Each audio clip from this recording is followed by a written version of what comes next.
Priatelia, vítajte pri 11. epizóde hudobného podcastu Backstage. Moje meno je Paul Meviny, vedľa mňa je Rimo a našim dnešným hosťom je človek, ktorý začínal v 90. rokoch. Jeho meno alebo DJské meno je Charlie Brown, vlastným menom Vlado Kerul. Vlado, vítaj Backstage. Ahojte chalani, ďakujem pekne za pozvanie. Vítaj Charlie, poďme k tvojim začiatkom rovno. Boli to teda 90 roky alebo bolo to ešte trošku skôr? Hudobne som vyrastal v podstate s mojimi dvomi sestrami. Takže ten vplyv diska bol už v 80 rokoch. A počúvali sme doma samozrejme od Bonnie M a ostatných vecí, ktoré počúvali rodičia tedy na tú dobu. Aj rádio, kde hral Lorenzo Aldino, rádio CD International, ktoré sme ako Bratislavčania chytali veľmi dobre. A už v 80 rokoch, v podstate v 88. 89. jak už hrával, tak už som sa stretol v podstate s tou klubovou scénou trošku bližšie, ale začal som hrávať až v roku 92. V 92. som mal v podstate svoje prvé, alebo 0. hranie teda. Wow, tak to je super. A rovno aj s tvojim DJským nikom Charlie Brown, lebo čo to znamená ten Charlie Brown? Charlie v preklade Káči Nedy? Káči Nedy. Áno, Káči Nedy. Pozerával som veľmi rád rozprávku Peanuts. Neviem, či vám to niečo hovorí, kde je takisto aj Snoopy, ktorý sa do dnešného dňa vyobrazuje na tričkách, kade-tade v podstate v hociakých predaniach. A z toho je v podstate, keď sa k tomu dostaneme, z toho je aj ten nick Charlie Brown. A neskôr prišiel aj druhý nick, aj tretí nick, ale k tomu sa dostaneme v podstate, keď budete chcieť a budete počúvať. Určite radi. A teda keď sa vrátime k tomu prvému hraniu, tak kde to bolo, aké to bolo a to si už akože mal normálne nakúpené vinily, asi šiel z toho, alebo... Nie. Moje úplne prvé hranie bolo v podstate, aby som to genozne povedal, dotiahol ma k tomu môj telesne postihnutý kamarát, ktorý robil niekedy biletára. Je to jeden výborný karatista, ktorého veľmi pozdravujem, Zolina. A v podstate mal som 15, on bol do mňa starší o 5 rokov. A ako vravím, robil biletára, robil aj DJ-a, vtedy sa robilo v podstate všetko, čo sa robiť dalo. A moje prvé hranie bolo na hoteli Flora na Zlatých pieskoch, ktorá už bohužiaľ je dneska zbúraná, teda chvála Bohu, lebo už to bola opacha.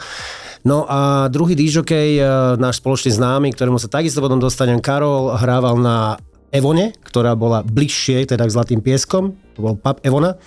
V 92. roku som si od neho požičal 2 gramofóny Tesla s jedným veľkým mixažným pultom a v casey zabalené, ktoré som ťahal za sebou. Mal som mozole väčšie, jak teraz z fitka, lebo to malo asi 100 kg. No a z požičaného kufru platní, ktorý mal požičané teda Zoltán vtedy, tak sme odohrali prvú diskotéku v podstate na hoteli Flora Zlaté piesky. To bol môj začiatok. Práve si niečo z toho pamätáš, čo si vtedy hral? Bolo to nejaké disco, alebo... Pamätám si to úplne presne. Vtedy bežal Beloved a to bola taká jedna z tých vecí, ktoré sa mi veľmi páčili. Shaman sa hral vtedy veľa. E17 House of Love bol veľký banger, ale ja som viac stále dával k tomu houseu a Robin S, teda produkcia Stonebridge, či to už bol Lufo Luf alebo Show Me Love, to už bolo potom na prelome 90., 92., 93. roku. Ale v podstate toto bolo ako takéto prvé hranie, ale čo sa týka môjho DJ-ského mena, tak ja som sa v podstate nemal ani volať DJ Charlie Brown, ja som sa mal volať úplne inak. Jak? Mne to meno vymyslel v Bokači, keď som sa dostal na detskú diskotéku na svoje prvé hranie u Ďura Tokára. Tej tam bol Peťo Štovko a Roman Jordan, DJ dvorný domáci. Tak bolo to niečo neskutočné, proste hrať v takom podniku a za bieleho dňa v podstate, že však choď Vladino niečo pustiť. Tak samozrejme, tak som bol nervózny, tak chytil som ihlu, triasli sa mi ruky, išiel som ho vyčistiť, aby nebola špinavá, hodil som radšej tú prenosku na ten gramofón proste a jak som to čistil, tak nedošlo mi, že tie šable kilometrové na tom Eclairy Mixaku proste neboli úplne dole a tam ten obrovský aparát Bose, tak proste Tak a z baru, že Ťuky, čo robíš? Ďuro Tokár, budeme ťa volať DJ Ťuky. Tak do dnešného dňa mám v podstate Ťuky, pozdravujem Ďura Tokára týmto a vždy, keď sa stretneme, tak je to Ťuky, ahoj, jak sa máš, takže toto bola taká historka, že ja som sa mal volať v podstate DJ Ťuky. A potom sa to pretransformovalo na to profesionálnejšie, do profesionálnejšieho a hľadal som meno, ktoré by sa mi páčilo a páčil sa mi veľmi Charlie Brown. Znelo to tak, že aj na výslovnosť, keď jedného dňa veľmi som sníval, že sa dostanem niekam hrať do zahraničia a ten Charlie Brown mi prišiel také dokonca som hľadal už potom aj v DJ magazínoch a v Mixmagoch, že či vôbec nejaký Charlie Brown existuje a áno, už existoval jeden v Londýne a už je bohužiaľ po smrti, ktorý hrával UK Garage v podstate a to bol DJ Charlie Brown, takže teraz som v podstate... prežil. Ja som ho prežil, áno, a v podstate som jediný teraz, ktorý hráva soulfulový house a garage sound a vôbec house music, disco. Ale zaujímavá ma ešte jedna vec, si spomenal to Boccaccio, čo naozaj na svoju dobu bolo niečo nevídané tesne skoro po tej revolúcii a bývali tam tie detské diskotéky a potom aj tie klasické nočné.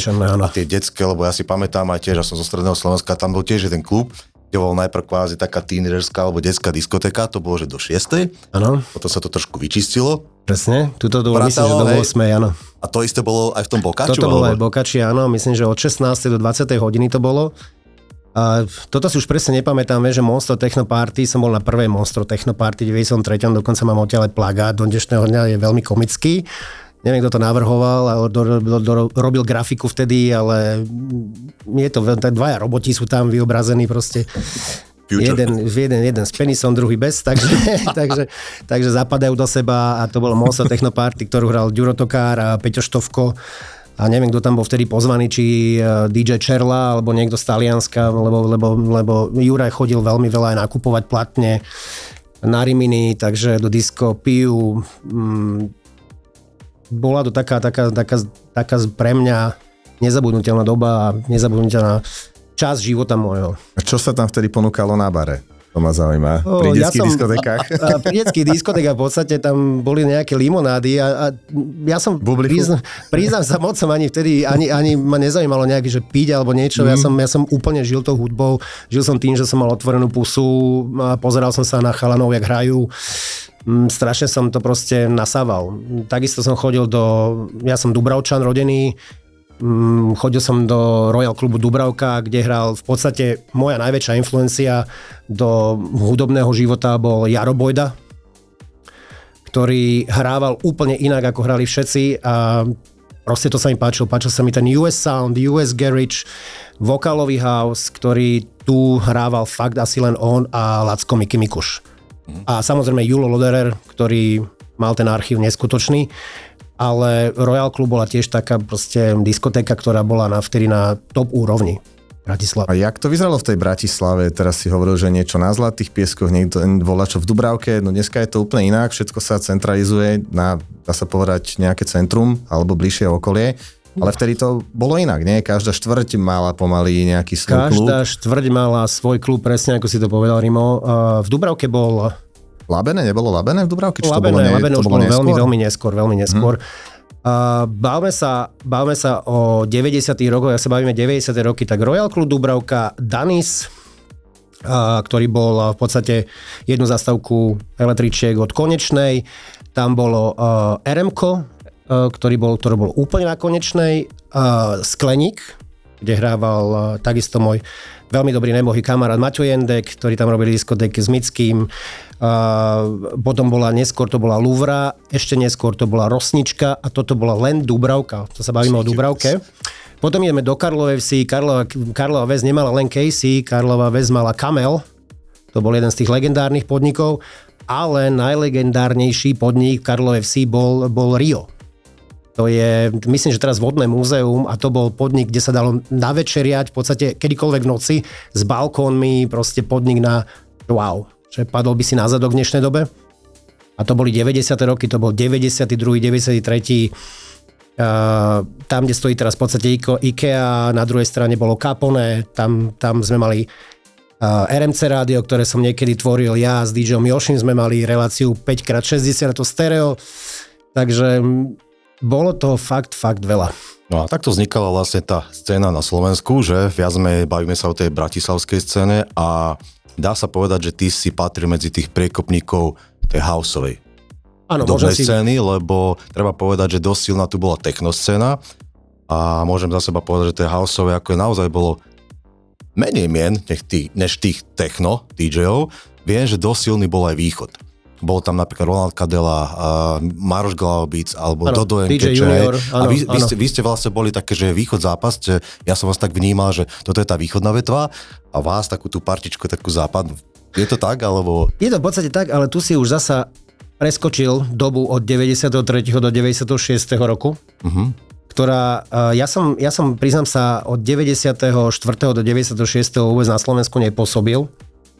Ja som išiel študovať germanistiku do Viedne a hrával som v podstate, spravil som jeden mixtape na Zlatých pieskoch, vtedy som nahral sa na kazetu a s tým som proste prišiel do legendárnej P1 diskotéky do Viedne, proste nemal som žiaden strach, lebo však peniaze a strach som nikdy nemal. Tak prišiel som s tým do diskotéky a nechal som mi to tam a čuduj sa svetu, zobrali ma, že OK, že budeš tu pre nás hrávať, že sa im to páči.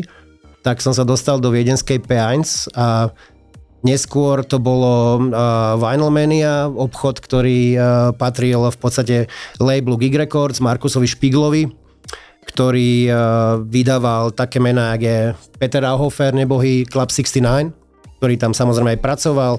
Dal som sa dokopy s DJom Petrom Pánom, ktorý tam bol ako dvorný DJ a dvorný predavač vtedy. No a začal som hrávať v diskotéke menom Volksgarden. Party, ktoré sa volali Sodomom Komora, Kinky Disco a proste boli to také veľmi open-minded na dnešnú dobu už to, vtedy. Tak znie. A takže takto, no neskôr to bol Friendly House, v ktorom som už pracoval ako predavač a robil som v podstate u Olivera Pára, ktorý ma pozval tým, že som bol jeden z mála houseových DJov aj vtedy aj vo Viedni. Ktorý sa v podstate dostal k Petrovi Rauhoferovi veľmi, veľmi blízko, ako do toho shopu, do toho Vinyl Mania shopu, ktorý bol na Operngasse. A nedaleko bol Dum Dum Records, ktorý zasa robil Lorenzo Aldino, takže v podstate mal som platne hneď z prvej ruky. A si bol stále študent, hej? Ja som bol stále študent, hej. Robil som germanistiku, chcel som ísť potom ďalej na SAE inštitút, tóntechniku študovať. Zaujímalo ma štúdia a tak ďalej. Ale proste človek, keď má 18-19 neskôr, tak prídu baby, príde všetko ostatné, ruka hore, tak škola ťa nezaujíma. Tak hlavne bolo to veľmi drahé štúdium, keď som chcel ísť na SAE ďalej, takže tam bolo vtedy nepredstaviteľné, aby som to platil. Som rád, že som si našiel tedy priateľku vo Viedni a v podstate, že som prežil tak, že som vedel vykryť svoje platne a jak boli vtedy honoráre postavené? V šilingoch si dostával peniaze? Áno, presne. Ja som pracoval štvrtky, piatky a soboty. Soboty sme mali potom ráno, zo soboty na nedeľu, myslím, alebo z piatka na sobotu, to bolo z piatka na sobotu, myslím, v sobotu ráno boli after ešte. 1500 šilingov som dostával za štvrtok, 2000 šilingov som dostával za piatok a za 2000 za sobotu. V podstate nepotreboval som spať, nepotreboval som nič, lebo ako mladý človek... To je veľa peňazí. Počkej, ten kurl to je okolo 3 niečo? 3 koruny asi pamäť, že bol šiling takto teda. 3 koruny bol šiling, presne, hej, takže... Takže bolo to dosť peňazí. Napriek tomu som si neušetril v podstate vtedy tú dobu nič, lebo všetko išlo do gramafónov a do výbavy, ktorú som chcel mať doma. A potom jedného dňa som to bohužiaľ aj predal, lebo tak sú také ups and downy, proste človek má v živote, ale až hlbšie potom neskôr. No a v 96. roku som v podstate prišiel na Slovensko naspäť, keďže som neštudoval ďalej, rozišiel som sa s partnerkou, zobral som veci, hovorím Rakúsko koniec, a idem naspäť. No a bol som pozvaný do bývalého Charlisu, ešte keď to riešil Flebo v podstate a vtedy na tú dobu ma poznal už Karol Bošanský, ktorý hrával na tej Evone, ako som na začiatku spomínal, na Zlatých pieskoch. Že či by som teda nešiel hrať proste s ním, že on sa volal Charlie Casanova, on mal vtedy sex shop, tak že či nejdeme spraviť legendárnu houseovú night. A vtedy tam boli také najlegendárnejšie houseové noci, boli v Charlise, boli vypredané. No a strašne sa im to páčilo, lebo vtedy som donesol Fateless prvýkrát Insomniu a nikto to nemal. Mal som to jediný. Počkaj, na vinile? Na vinile, samozrejme. A v Bratislave, a keď som to tam pustil, tak všetci padli na zadok. No, že musíš ísť ku mne hrať do Apollonu. Vtedy bol Apollon otvorený ako gay club. Myslím, že to bolo otvorené 1 rok, alebo už 2 roky. V 94. myslím, ak sa dobre pamätám, otvorili gay club. No ja som v 96. prišiel a ako mladý chalan som sa asi tam musel páčiť asi každému chlapcovi tam, takže... Počuj, ale na tú dobu povedz, však bol, vravíš 95-96, dobre som? 96. rok bol, áno, 96. Že ako to okolie, alebo ten svet vnímal, že gay club vtedy? Osobne si a ty, myslím, keď si tam išiel teda osobne hrať? si myslím, že to... Ja som bol zvyknutý tým, že vo Viedni to bolo úplne normálna vec. Rakúsko je do dnešného dňa podľa mňa v tom zmýšľaní aspoň veľmi open-minded tým, že majú aj Pride a tak ďalej. Ja som dokonca aj Pride hral na kamióne, ešte predtým, ako sa dostaneme možno k tomu, že k tomu Be Free a tak ďalej, čo sme sa bavili, že toto by sme mohli spomenúť, že by to mohlo divákov a posluchačov zaujímať. No v 96. roku bol v podstate v Bratislave, myslím, jediný jeden podnik, gay klub, a to bol len Apollon. Čo si ja pamätám, nebolo nič iné. Možno hlbšie, keď sa spomeniem, niečo predtým ešte možno bolo otvorené, ale chodili tam ľudia sa v podstate, ako by som to povedal, skovávať. Do dnešného dňa nebudem tu menovať ako ľudí, to sa nehodí, si myslím, ale dievčatá sa chodili skovávať, lebo tam boli chlapci, ktorí ich neobťažovali. Dali im pokoj. Potom keď si vypili... Tak tam bol jediný negej. Dievčatá mali ruku hore s chlapcami, ktorí im dali pokoj, ale majiteľia boli samozrejme heterosexuálni a DJ takisto. Takže čuduj sa svetu, tam som si našiel takisto partnerku tam potom, s ktorou som bol nejakú tú dobu. Takže nie len majiteľe, ale... Aj DJ sme boli, hej, všetci v podstate, takže no, hneď vedľa bol, ako vravím, Casanova sex shop, takže bolo to také... No ale ono potom, ten klub sa pretransformoval a na Ibiza Ibiza Electronic Dance Club, presne. Hej, toto bol názov, ktorý... Prečo sa to pretransformoval, alebo dôvod nejaký? Myslím si, že dôvod bol ten, že myslím, v 98. roku sme prerábali podnik. Prišiel vtedy Karol, že on to chce proste zmeniť a on z toho spraví niečo, čo tu ešte nikdy nebolo. A prizvali sme k tomu v podstate Pizza, a s DJom Antenom, ktorí vtedy hrávali už, myslím, že 39 tvorili, Andrej hrával súbežne ešte, myslím, že na Rosničke a hovorím, no ideme do toho. Ty hráš house music, Andrej hráva trance a Pico hráva aj tak, takže poďme. Že mali aj tú dramaturgiu pekne Dramaturgia bola hej? v podstate vyskladaná od začiatku, vedeli sme čo, ako.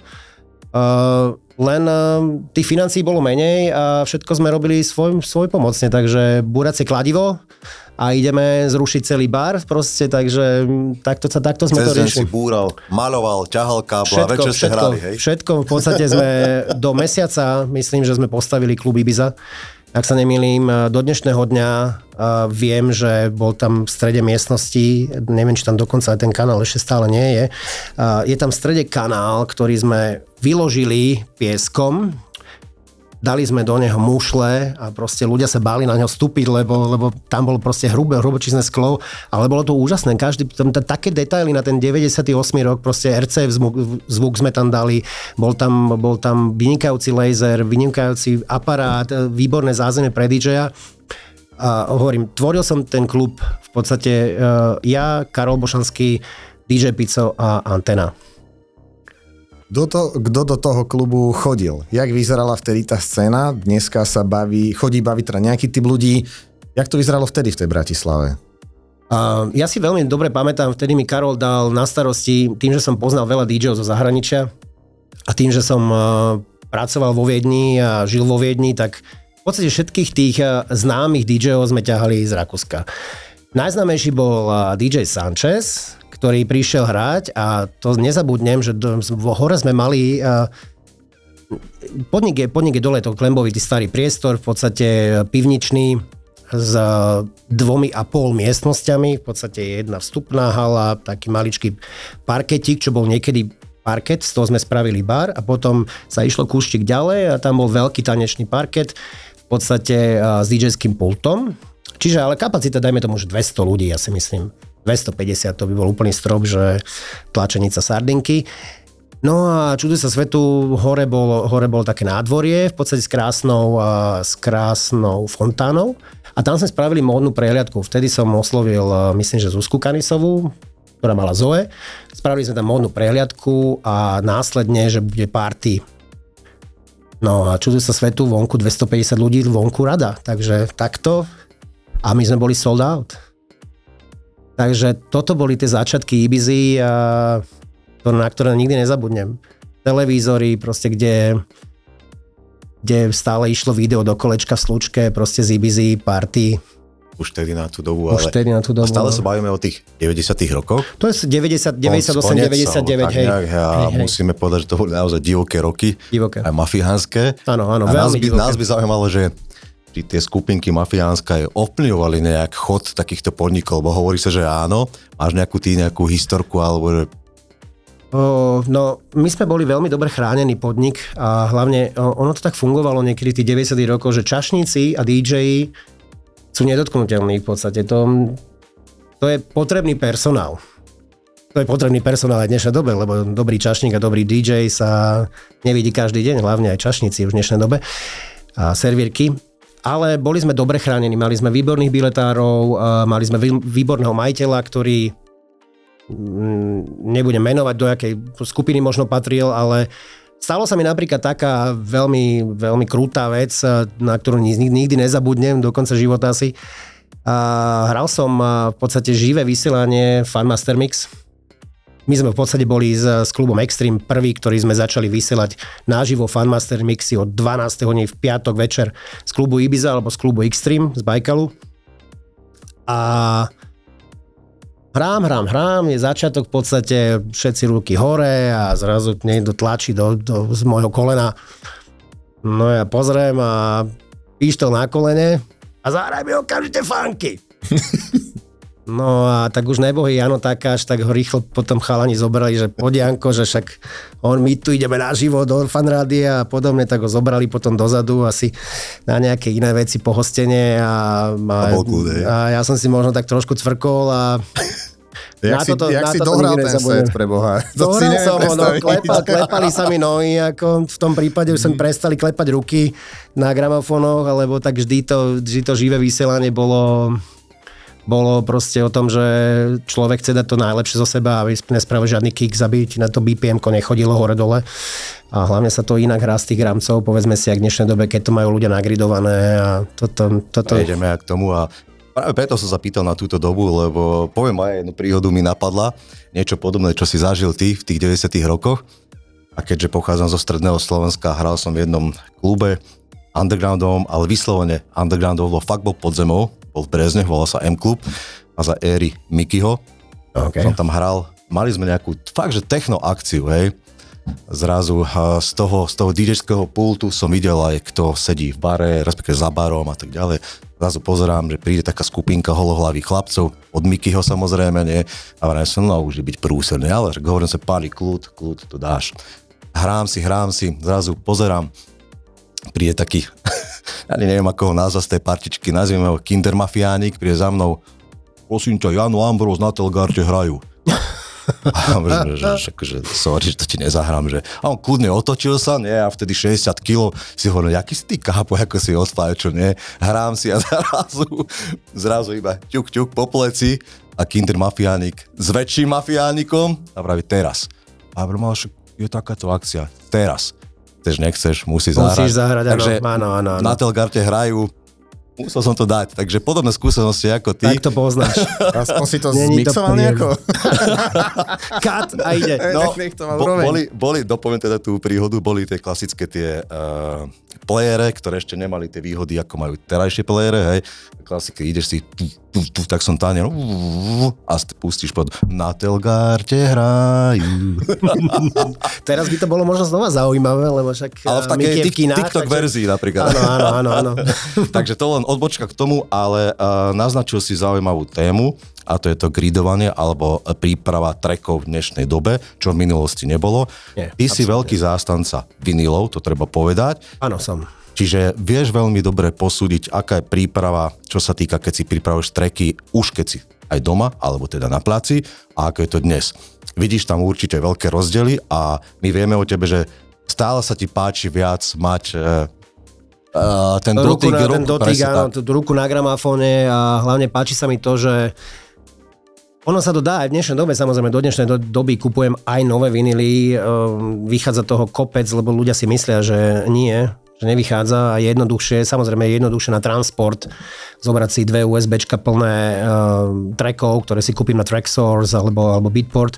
Ja konkrétne na Tracksource, lebo mi počúvam trošku iný štýl hudby, ako sa predáva na Beatporte. Niekedy aj do mojej relácie kupujem niečo aj na Beatporte, samozrejme, čo zase Tracksource nemá, lebo je to Beatport exclusive. Ale stále som zásanca toho, že si môžem niečo chytiť, môžem to ovoňať. To je, keď si človek kúpi knižku a voniajú proste a pomaly sa na nej ide správy na tej knižke, že jak to dobre vonia, tak toto bolo aj s platňou, že som mal pomaly erekciu za každým, keď som si kúpil nejaký nový vinyl a hlavne tých 90. rokov, keď som chytil Alternate Free a tú platňu som priniesol a držal som v rukách, že jak poklad, keby som mal nejaký, proste stála tá doska vtedy, keď sa nemýlim, 119 alebo 129 šilingov v black markete vo Viedni som ho kupoval a do dnešného dňa ho mám. A mám ho s podpisom CJ McIntosha, ktorý mi tam konkrétne na tento vinyl dal podpis, takže to je platňa, ktorá určite z môjho archívu nikdy nezmizne.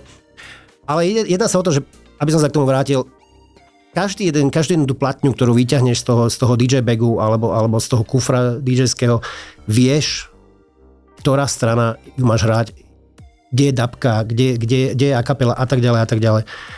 A tá selekcia tých trackov podľa mňa vtedy bola taká, že OK, toto si zoberiem, toto možno pôjde. Ja som si zobral väčšinou dva casey so sebou, plus ešte jeden bag. Proste mal som za sebou minimálne tých 100 dosiek na noc, keď som išiel hrať na 3-4 hodiny. Štandardne ja som bol DJ, ktorý hrával diskotéky od 9. som tam bol, už niekedy aj skôr samozrejme, lebo však predpríprava a tak ďalej, nejaký drink sme si dali s čašníkmi, povedali sme si, že nech to je dobrá tá noc a začali sme hrať, v podstate hral som od 90 BPM do 130. Takže ten DJ, v dnešnej dobe je to niečo nepochopiteľné pre niekoho, že hrať 8 hodín v kuse alebo 9. Teraz sa robia long sety, 12 hodinové a neviem aké nezmysly, predtým to bolo úplne normálne. Predtým bolo normálne, že došiel jeden DJ a tvoril ten jeden DJ tú celú noc. No dobré, za málo peňazí, veľa muziky v podstate. Ktorý sa môže aspoň ukázať ten ozajstný skill a ten reálny výber vlastne, ktorý ten DJ má. Tak, ale v podstate ja som si vybral dosku a toto v dnešnej dobe musíš hľadať a scrolluješ to, akože ja sa takisto veľmi rád hrám s playerov, hlavne keď ideme hrať niekam, prípad na loď a keď je slnečno a podobne, lebo mám takú skúsenosť, o ktorej sme sa bavili. Hral som samozrejme aj 0. ročník, ešte vo vodnej veži, niekedy Bifry, ktorý bol konkrétne vnútri. Tam sme mali stage svoj ako Ibiza klub, vonku bol Ďurotokár s Učkom a Extreme, kde sa hralo techno. No ale prvý ročník už bol vonku na príjazdovej ceste. V podstate, keď som hral na Avi, mám taký pocit, ktorá nebola zakrytá, hýbala sa hore-dole, takže otočil som závažia, len aby to neskakalo. No lenže prážilo tak strašne, že 30 platní v prdeli, takže takto pokrútené a na to nikdy nezabudnem. Toto sa tým USBčka nestane dnešný. Má to aj svoje minusy. Má to aj svoje minusy. Nielen niektorí ľudia boli pokrútení, ale aj iní. Áno, už je zase iná téma. To si teraz odbočil do nejakého backstageu. Nie, lebo ja som prejsť tým vinilom, lebo my vieme o tebe, že máš celkom solidnú a kvalitnú zbierku tých vinilov. Koľko ich zhruba máš? No, keby som nepredal 2-krát v živote alebo 3-krát v živote viac tých vinilov, tak by ich možno bolo aj 10 000. Momentálne mám doma okolo 3 000 vinilov. Jak to skladuješ? Majú svoju izbičku? Že to je vinilová izba? Mám takú jednu stenu, dokonca 2 steny, kde ich mám v takých šuflíkoch z Ikei, aby sa na nich ešte neprášilo na tie DJ Fazo mi stále hovorí, že to nemôžeš takto nechať, ty to musíš mať vonku, že aby si ten vinyl videl a málo by to tak byť, ale mne je jednoduchšie, keď ideme napríklad hrať a že ideme teraz hrať z týchto 2 krabičiek, tak tú krabičku vyťahnem z toho šuflíku, položím ju tam a hráme z nej. Niekedy nehráme ani polovicu z nej a ideme radšej váriť do kuchyne a tak a zapneme si diskogulu a tak toto v podstate mám ja doma. Dobrá. Predstav si situáciu, že by si mal ísť na nejaký ostrov, budeš tam sám, ktoré 3 platne by si zobral z tejto zbierky. Ultra Net Free, Lee John Mighty Power of Love, nič vám to nehorí, ja viem, ale výborné veci. No a treťo som veľmi rozmýšľal, ale myslím si, že by to bolo z tých novších Debbie Jacobs, Don't You Want My Love, Full Intention remixes. Lebo my middle name is Disco, takže... Rozumieme. Poďme sa k tomu teda ešte sa porozprávať teda o tejto téme. Jak aj Pali predtým povedal, že v tej dobe tu bola dosť silná technokomunita. Čo je na tom house pre teba také atraktívne? Prečo si nešiel do techna? Prečo som nešiel do techna, ani tak nie, lebo my ako DJ 90 rokov sme museli hrávať všetko, proste tak, jak hrával a Ďuro Tokár úplne všetko na detskej diskotéke, jak sa začínalo, jak som vravel, začínalo sa Janet Jackson nejakými vecami a končilo to Ramirezom napríklad, teda tými komerčnými vecami, ktoré šlapali 140, pomaly 150 BPM. K technu ako takému mne sa páči, ja nemám vyhradené, že by som hral teraz len jeden štýl, ale house music je pre mňa niečo, čo mi dáva taký pokoj na duši a tie goosebumps, ktoré pri techne nemám. Nemám tú husaciu kožu proste, nemám tú emóciu z toho a Ty si bol v Chicagu? Lebo do štátov jazdíš, tak aký to má na teba vplyv? Lebo tak je to meka house music. Nebol som tam na party, čo je veľká chyba a určite chceme ešte ísť, lebo mám tam dobrého kamaráta, veľmi, veľmi známeho producenta, Ralfi Rosaria, ktorý robil veľmi veľa trackov a žije tam do dnešného dňa, v podstate je tam po ňom pomenovaná ulica, takisto tak má Frankie Knuckles neboj pomenovanú ulicu, tak oni ich tam berú tak ako svojich heroes, či to je Mike Dunn a podobne, ako je ich tam veľa, Kashmir, Green Velvet, takže vnímam to tak, tá scéna aj v Amerike je v každom štáte iná. To je presne, či ideš do New Yorku, máš New York Sound, máš Chicago Sound, máš LA Sound, San Diego má úplne iný zvuk, Las Vegas má úplne iný zvuk. A tak to bolo v podstate aj u nás na Slovensku, aby som sa vrátil teda spoza Mláky naspäť. Bratislava mala úplne iný sound. Do Bratislavy sa chodili pozerať Česi teda, už v 90. rokoch na Bokačo, jak je spravené Bokačo. Miško Brett hrával v Dimitrovci. Dimitrovec bola prvá diskotéka, ktorá mala vodochladený laser, čo bolo vtedy, že wow. To nikto nemal. A ináč aj tam boli detské diskotéky, ktoré boli úžasné a parket sa hýbal, proste svetelní reproduktory chodili hore-dole, takže takto, no. To je tá house music a Celý život sa vezie s tebou, alebo ty s ňou. Ja veziem s ňou, hej. Music was my first love and it will be my last, ako sa hovorí a mám toto aj vytetované na ruke, takže... OK, a ty okrem toho DJingu vieme, že si aj promotér, momentálne si aj moderátor, alebo ak to nazvať vlastnej relácie. Mám vlastnú reláciu, ale prídem k tomu, že si promotér. Máš aj vlastnú značku svojho eventu, volá sa Glitter Ball. Povedz nám, ako to vzniklo a či stále s tým pokračuješ. Glitter Ball vznikol v podstate na moje narodeniny, myslím, že na svoju 40-ku, čo už to bude 7 rokov, tým, že budem mať tento rok 47. Som sa povedal, že to bolo minulý rok, ale... Nie, vzniklo to v 40-ke a chcel som v podstate sa vrátiť alebo dať ľuďom house music tak, ako sa hrávala niekedy v Bratislave. Či to už bolo v podnikoch, ako boli, kde sme hrali s Lackom Mikušom, Black Club. Proste, kde chodili ľudia, povedzme si trošku starší, jak chodia tí starší ľudia teraz chodia na tie daytime eventy, ktoré sú do maximálne 22. alebo do 12. hodiny a idú spinkať, lebo majú deti a majú svoj život.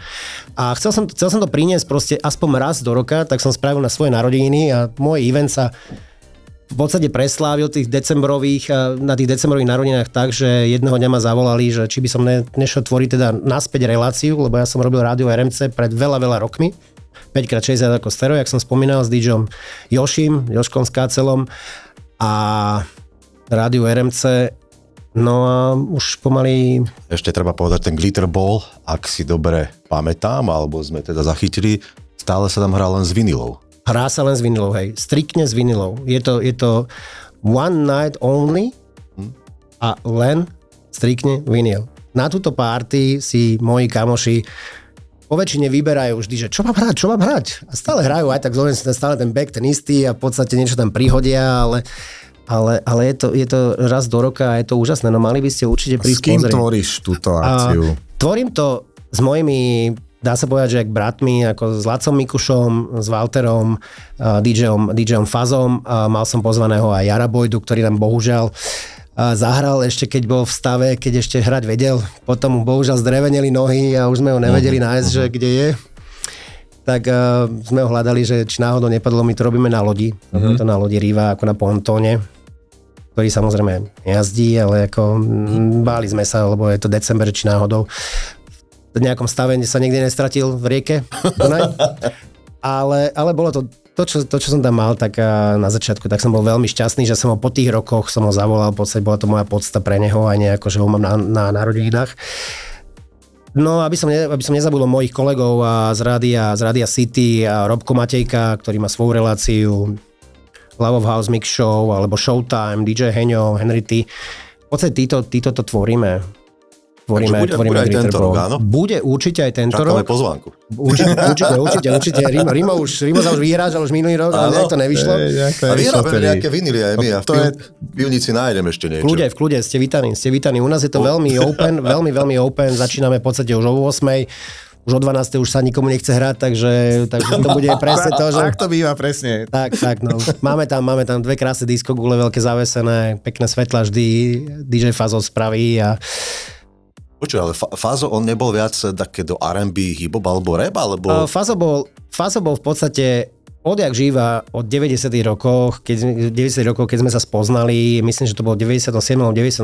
som spoznal Faza cez DJ Yoshiho. Vtedy ešte robil pre telekomunikácie nejaké v Bratislave a opravoval kadejaké veci a káble a hento toto. A hrával house music.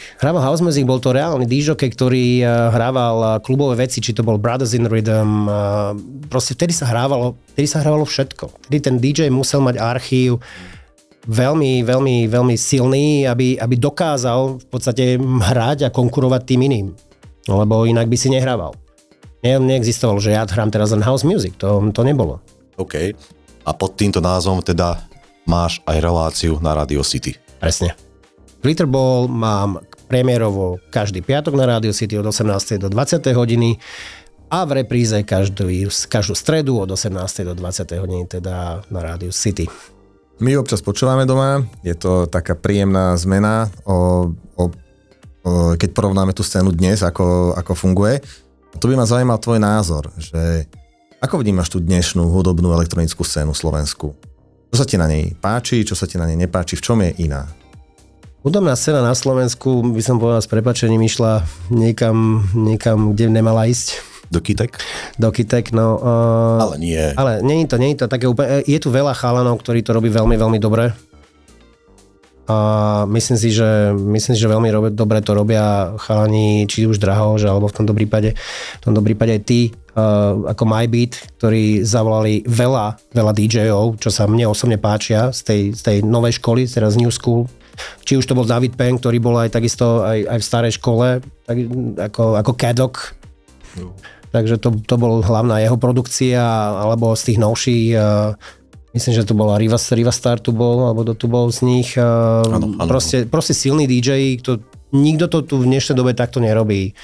Tá scéna je tu veľmi, veľmi, veľmi close, taká uzatvorená. Niekto sa snaží robiť organické veci, teda ten organic house, ja k tomu moc neinklinujem, páči sa mi skôr taký ten tribal, ten San Diego US štýl, ktorý proste trošku je temnejší, ale hráva sa veľa na Ibize, ten zvuk sem bohužiaľ ešte neprišiel.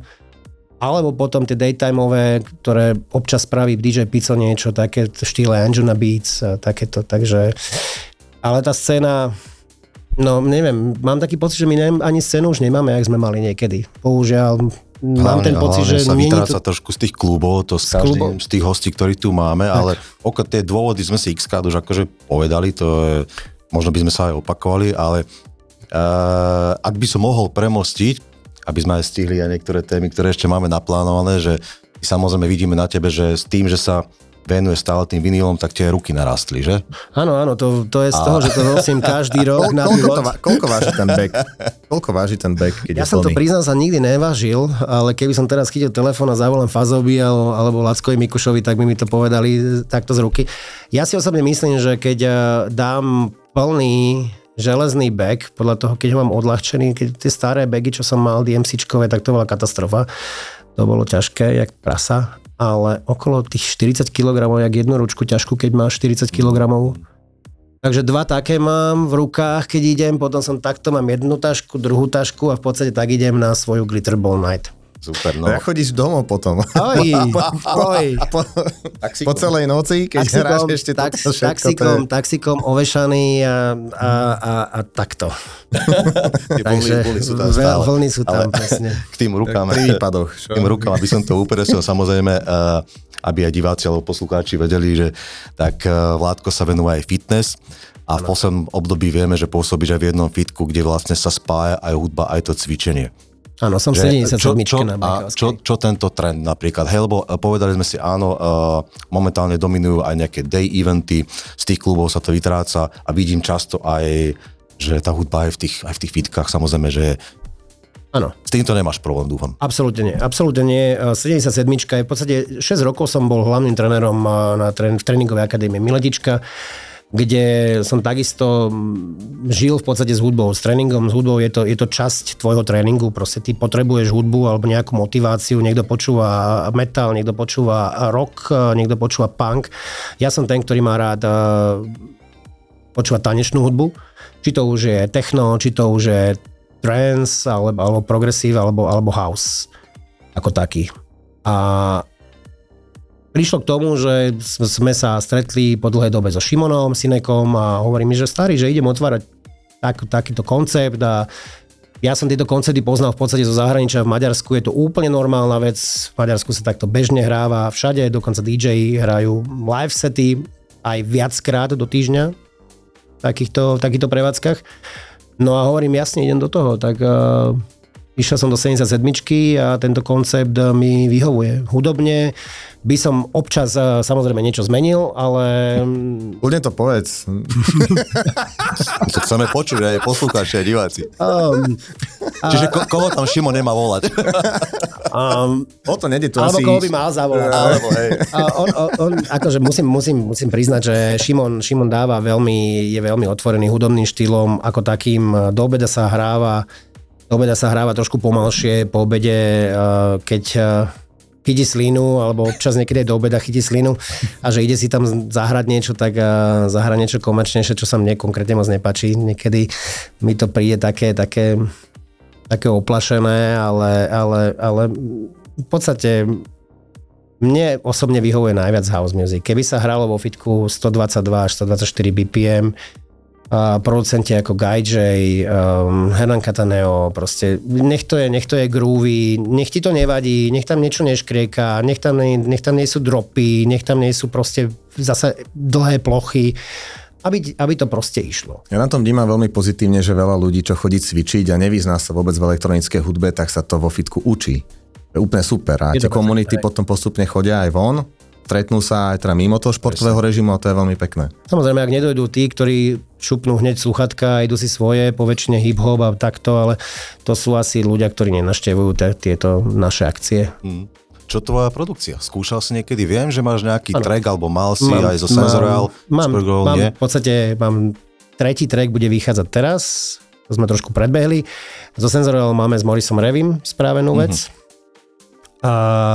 A dve ďalšie veci z Antonin Dunleavy máme rozrobené, ktoré v podstate to Antonin Dunleavy je spevačka z Írska, ktorú si zobral ako dvornú spevačku teraz pod seba David Morales po Dream Records. Vydala s ním v podstate celý album a čaká sa na to, že v podstate, že či to bude môcť ísť von tým, že je podpísaná. Vtedy ešte nebola. Track sa už hráva inak na našom rádiu, teda City. Ako IDčko.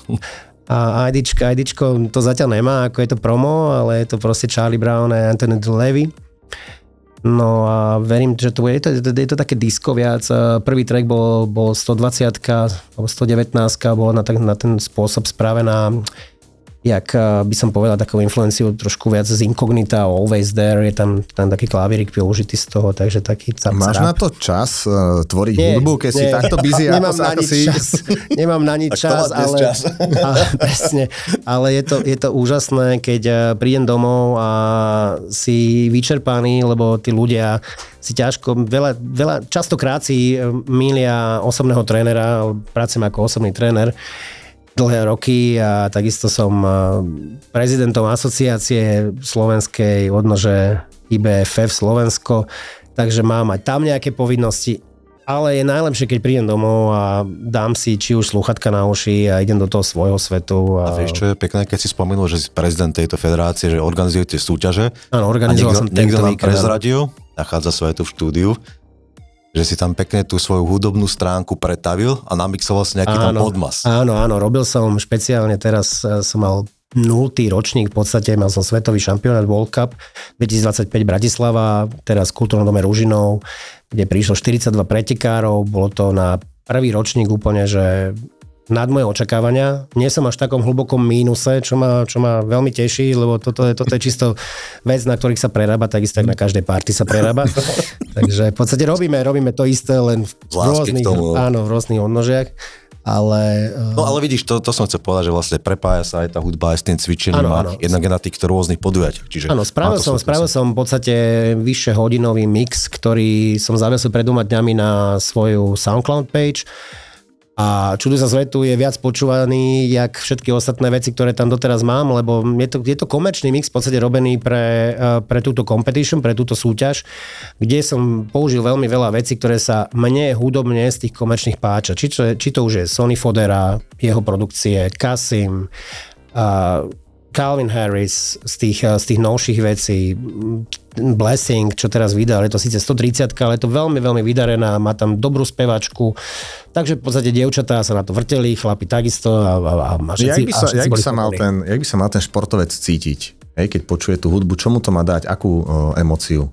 No emóciu by mu to malo dať hlavne tu, že by sa mal usmievať, hlavne ženy, keď idú hore na to pódium a ja to zažívam v tomto svete fitnessu.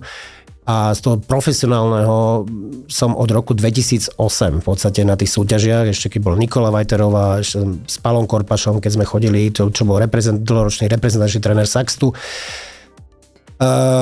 Je to katastrofálne, keď ti hrá AC/DC, kapelu, ktorú milujem, alebo Metallica a ide baba sa tam proste pozovať. Takže toto je to no-go, ktoré ja som si snažil sa vychytať a vychytal som všetky tie chyby, ktoré druhý robia a ja som ich robiť nechcel. Takže podľa toho som spravil tú svoju súťaž a povedal som si, že všetko bude spravené tak, jak to má byť. Od veľkej LED steny, od zvuku, bol tam line race systém, proste tip-top. Aby tam ten chlap, keď vyjde na to pódium, aby mal napríklad nejaký hip-hop, nech tam hrá nejaký 50 Cent, alebo nech tam hrá zrovna nejaká rocková vec, ktorá tam môže pumpovať, môže tlačiť do tých svalov, nech mu tam nehrá nejaký slaďák. My heart will go on, vieš, tak ako na to... Možno to presne... Vlado, si pekný príklad toho, že tie komunity sa dajú prepájať. Určite, to sa nám veľmi páči, samozrejme. A mňa by ešte zaujímalo, vrátim sa možno k tým DJom alebo producentom, tým známym, ktorých ty ospevuješ, alebo máš ich rád, alebo si sa s nimi stretol. Kto v tebe zanechal taký silný dojem? No, najsilnejší dojem... Aký, ktorého aj poznáš osobne? Najsilnejší dojem po mne nechal, boli to 2 ľudia v podstate, s ktorými som sa stretol naživo. Jedno z nich som trénoval online a na jej pozvanie som cestoval do Neapolu na ich party a dáma sa volá Anani Vega a jej muž sa volá Little Louis Vega, teda Louis Vega z formácie Masters at Work, s ktorými som mal možnosť večeriať a následne ísť do podniku a Bolo to niečo, mám goosebumps z toho ešte do dnešného dňa a bolo to niečo úžasné. Takže určite toto ti aj tížko závidíme, pretože Louie Vega, najvyšší z najnižších. Najvyšší z najnižších. Houseových DJov samozrejme. Áno, a typicky ešte tým, že on pri mixovaní používa slúchadlo. Slúchadlo to aj používam takisto aj ja. Teba som niekde videl na fotke so ja slúchadlom. používam len. Keď som to videl prvýkrát, som myslel, že telefonuje. Áno. Že on hrá, telefonuje. Potom pozerám, že to je... Áno, alebo dá sa tak mixovať, že... Je to vynikajúce, máš tie ruky voľné, keď sa s tým naučíš robiť, tak je to veľmi dobré. No práve, že nemáš ruky voľné, nie? Však ho držíš nie, nedržíš ho, ty ho nedržíš, ty si ho dáš v podstate a ideš s tým, potom ho dáš dole, lebo ako ja nie som ten typ človeka, ktorý je zvyknutý mixovať cez slúchatka. Nerobím to, v podstate robím to len na eventoch, keď hrám, ja neviem, Ginfest a tak ďalej, keď ľudia chcú kecať, kde máš veľký aparát, aby ti to nelietalo, tak vtedy si to dáš. Ani to nedávam do splitu proste. Čiže stále používaš odposluch? Presne. V